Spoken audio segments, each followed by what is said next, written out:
Hey, what's up guys? Captain August here. I am very excited to say that Dragon's Dogma Dark Arisen is finally being released for PC. I thought I'd make a tips and tricks video just to help some people out if they're having trouble or want to know a few pro tips before they get stuck in. So here we go.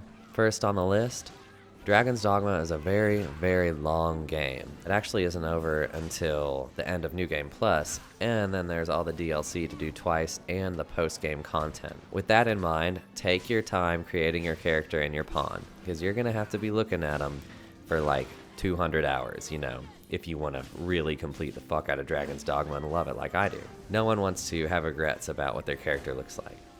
Alright, second thing on the list. Bitter Black Isle, the DLC, it's very hard, so I wouldn't recommend going there till at least level 50 or 60, because it'll whoop you if you don't know what's in there. Alright, third thing. There will be points in the game where progression through the story will cut off several missions that you can do, or just you will automatically fail whatever quest you haven't, or side quests or notice board quests you don't have done up until that point. So make sure if you want to do those side quests and notice board quests, you should probably do them as soon as you pick them up and are able to do them. And if it seems like there's a big plot point coming up in the main story, make sure you get those side quests done, because chances are you won't be able to go back and do them later. Number 4. You're going to want to plan your journeys to be in the daylight.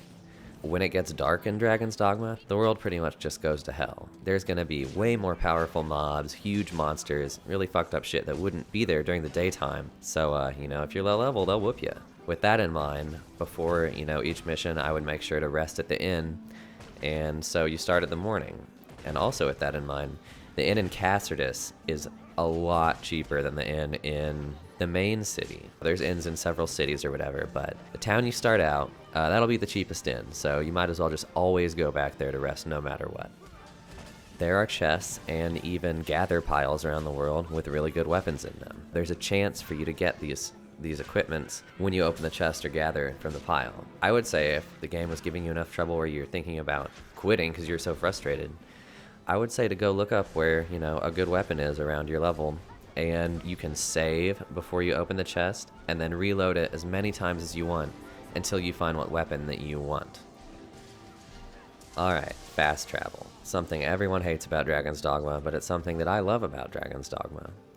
When you start out, it's going to seem like there is no fast travel. Just give it a little bit of time. Throughout the world, you'll pick up port crystals, I think they're called. And these are basically just markers that you put down around the world in your travels, and then you'll be able to fast travel to those places from now on until you move them again. So I think you get like 5 or 6 of them in total. If you place them well around the map, you should actually never have an ultra long journey that you've already had to trek once before. Alright, pawn inclination. Part of this game is you make a buddy follower called a pawn. You can use other people's pawns and they can use your pawn. Pawns have patterns of behavior called inclination that are formed by what commands you give them, or you can sit them down at an inn and manually change their inclination. But be forewarned, using commands like come or go or attack or help will gradually change the pawn's inclination. So if you worked hard getting your pawn exactly inclined just as how you want, then you better make sure to look up those commands and which ones will change your pawn's inclination and avoid them. With that said, I'd like to invite you to look me up on Steam. My Steam name's in my YouTube channel description. If you want to give me your Steam name, I would be happy to use your pawn on a video for part of the walkthrough I'll be doing of this game. So that'll be cool, hit me up. And that's going to be your main source of Rift Crystals. Basically, you're going to want Rift Crystals, and a good way is to have your pawn earn them for you by being used by other people. And a good way to try to get your pawn used by more people is to make them a slutty looking anime girl.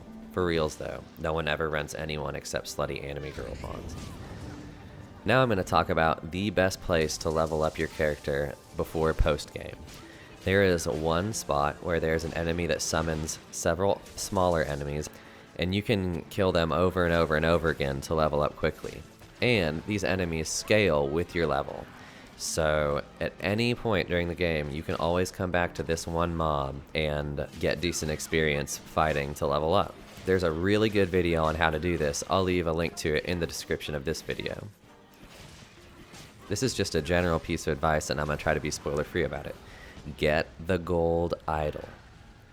This might be one thing worth looking up beforehand to make sure that you get it, because it's what's going to unlock the most powerful weapons before post-game for you to use.